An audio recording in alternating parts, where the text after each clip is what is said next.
Down in the Loton Park paddock, the top British Championship hill climbers prepare for their second and final shootout of the day. First to the line it's Paul Ranson, who's still in 6th place on the championship table after this morning's runoff. He's looking to repeat the superb form he showed at Shelsley Walsh just a week ago. So for the final time today, Ranson crests the rise into Hall Bend. A good run through loggerheads will be crucial for a quick time, but the Gould V8 runs a fraction wide. In the late afternoon heat, tyre temperatures are running high and grip is at a premium as Ranson charges into the braking area for Triangle. Now the computer analyst from Brackley dives through keepers and out onto Cedar Straight. Arrowing through the kink, Ranson gets on the brakes as late as he dares for Fallow, the Gould suspension working hard on the steep rise up into Museum. The driver works equally hard as he exits the final bend and heads for the line, but a 46.94, Paul's slowest run of the day, will leave him only 8th at the end. Having scraped the tiny 4-tyre booster into the final line-up by just 100th of a second at the expense of Tom New's 2-litre pill beam, Robert Kendrick comes onto stage for his second run-off appearance of the day. With 2 sub-record runs already in the bag, Kendrick is on top of his form. Lightning corrections on the high ratio steering rack keep the car darting from side to side, but the driver has everything well under control. Hurtling into Triangle in the compact machine, he stabs the throttle to correct the slide. The stiffly suspended fourth charges into keepers, waving an inside front wheel high in the air. Twitching through the flat-out kink on Cedar Straight, the car is rock steady under braking for Fallow, which Kendrick exits with a deft flick of opposite lock. The force might be down on outright power compared to the rest, but Kendrick makes full use of the car's excellent power-to-weight ratio with another 9th place 2-point finish.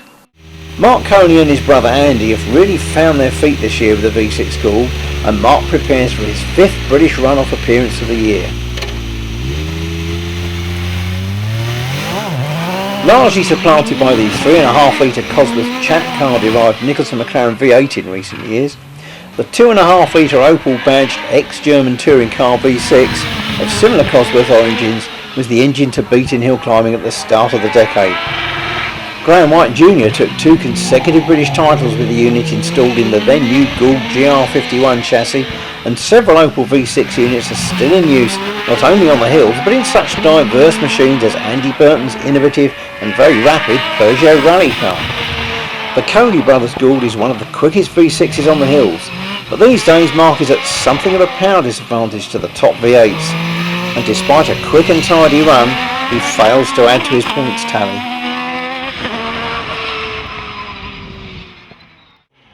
With 2 new 2-litre records in the bag today, Paul Haynes was somewhat relieved that the second of these had finally beaten the flying Kendrick's pace in the 1600 class. It also qualified Paul for his second run-off shot of the day. Lying 11th overall on the British Series table, Haynes snakes off the line in the Formula 3 Dallara and slides the car through Hall Bend. This is a man on a mission, determined to make it into the top 10 of the championship lineup by the end of the day. Leaving his braking desperately late into Triangle, he almost scuppers his chances there and then, but recovers well and attacks keepers with the car on the limit.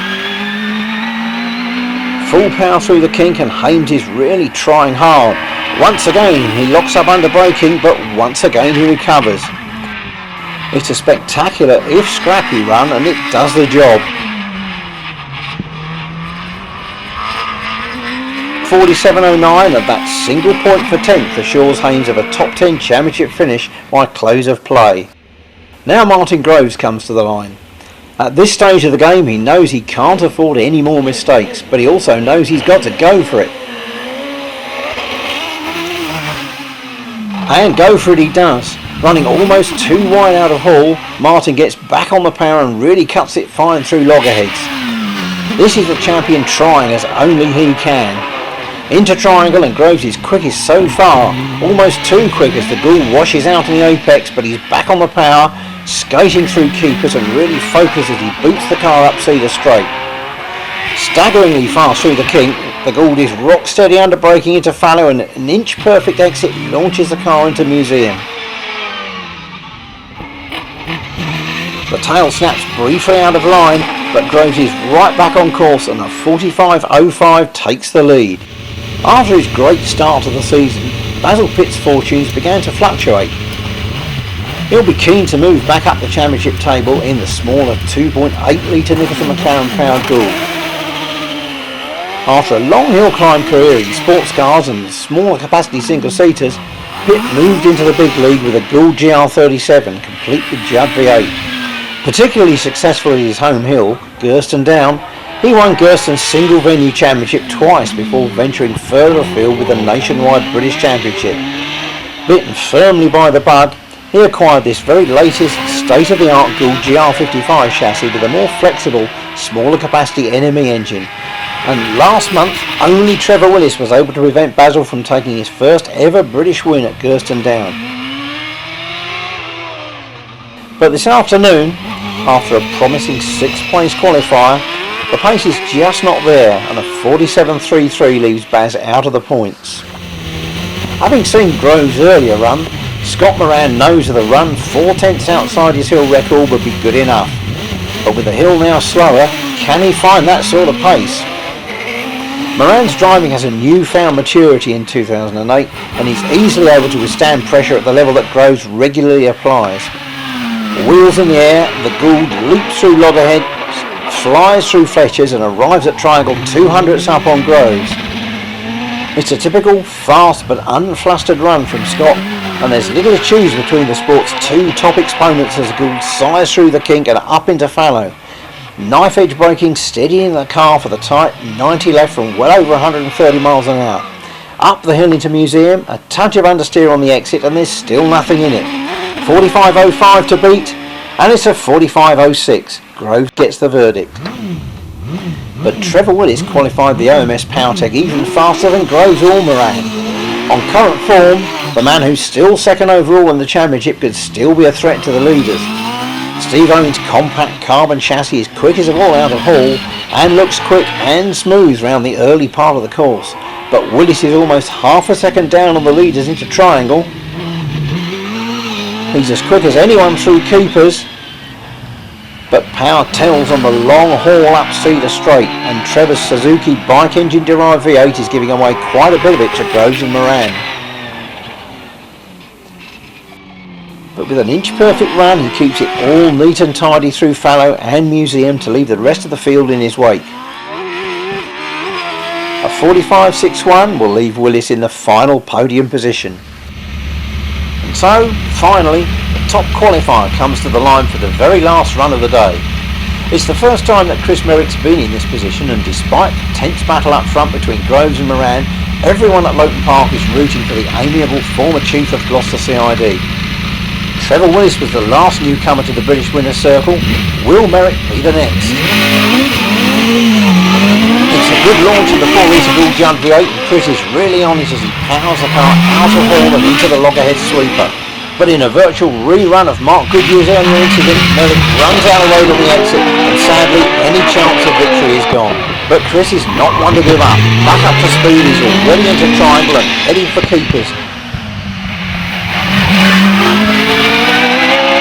Through the kink and a shower of sparks, he desperately tries to salvage a run with ultra-late braking into fallow. From the top of the hill it looks a super run, but the time has long gone. No win for Chris today, but one thing's for sure, even with 5th place, he'll still have enjoyed himself. So after failing to score in round 11, Martin Groves once again takes the fight to Scott Moran and wins by the smallest possible margin. In an intensely competitive runoff, Trevor Willis shadows the leading duo to head a battling 4-car group covered by just 0.3 of a second, and just 1 second covers the entire top 6, that's half the field. And on the series table, Scott Moran still way out front ahead of Trevor Willis, but leading a trio split by just 1 point, Martin Groves now levels with Roger Moran as he comes up on the rails. Join us in a few weeks' time for more high-speed British Hillclimb action from Devon when we visit Wiscombe Park. Well, that's the end of a glorious weekend's hill climbing from Loton Park, with records tumbling in all directions. Join us next time for more speed hill climbing.